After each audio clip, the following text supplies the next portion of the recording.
कांग्रेस की सरकार के समय पथरावबाजी होती थी, कश्मीर को ज़्यादा स्वायत्तता देने की बात होती थी, कश्मीर के हालात गंभीर होते थे।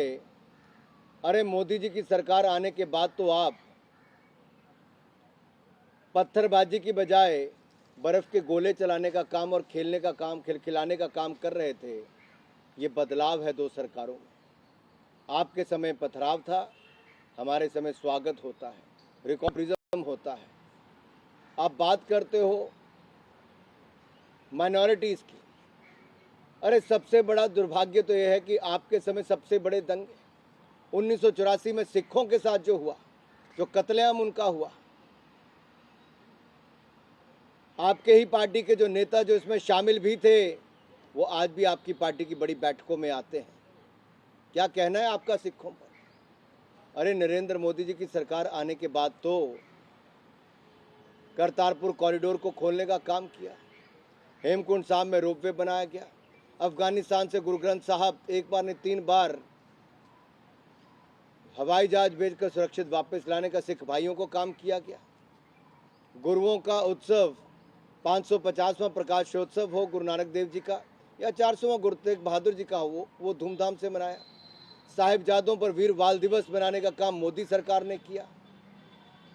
असुरक्षित माइनॉरिटीज आपकी सरकार के समय थे। आप इमरजेंसी जैसी सिचुएशन की बात मीडिया पर करते हैं। याद करो, आपकी ही सरकार थी, आर्टिकल 356 का दुरुपयोग किसी ने किया तो कांग्रेस ने किया है। भारतीय जनता पार्टी के नेताओं को जेल में महीनों तक डालने का काम, मीडिया को बंद करने का काम, ये कांग्रेस के समय हुआ है। और देश से बाहर जाकर आप देश को बदनाम करने का काम करते हो, भारत को दुनिया भर में बदनाम करने का काम करते हो। राहुल जी, आपको तुरंत वापस आकर सदन में, जहां देश से माफ़ी मांगनी चाहिए, सांसदों से, संसद से माफ़ी मांगनी चाहिए, वहीं पर देश की सीमा पर सैनिकों से माफ़ी मांगनी चाहिए, देश की महिलाओं से, मजदूरों से माफ़ी मांगनी चाहिए, देश के उस गरीब मजदूर से जो अपनी खून पसीना बहाकर देश को सींचता है, आगे बढ़ाता है, जिसके चरण धोकर मोदी जी उनका सम्मान करते हैं, और दूसरी ओर दुनिया के देशों में जाकर भारत का अपमान करने में लगते हो।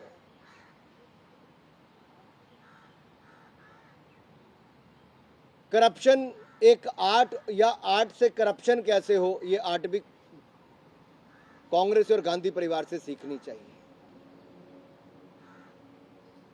वैसे तो आजकल सब भ्रष्टाचार करने वाले एक मंच पर दिखते हैं। एक पार्टी वो है जो अपने पार्टी के भ्रष्ट नेताओं के लिए पद्म भूषण और भारत रत्न मांगती है, और दूसरी पार्टी वह जो पद्म भूषण के बदले भ्रष्टाचार करके अपनी पेंटिंग बेचने का काम भी करती है, पद्म भूषण बेचने का काम भी करती है, पैसे कमाने का काम भी करती है। क्या FATF की रिपोर्ट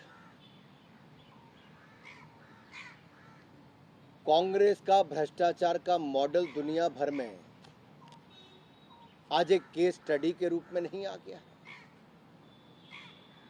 एक के बाद दूसरा घोटाला हुआ, लेकिन अब इनके घोटाले के मॉडल भी केस स्टडी, टेरर फंडिंग वाली संस्थाएं जो इन्वेस्टिगेशन करती है, अपना रिसर्च करती है, वो भी कांग्रेस और गांधी परिवार के भ्रष्टाचार के मॉडल पर केस स्टडी कर रही है।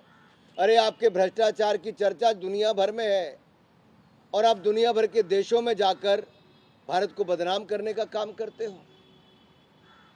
वापस आइए और देश से माफी मांगिए। समय आ गया है माफी मांगने का।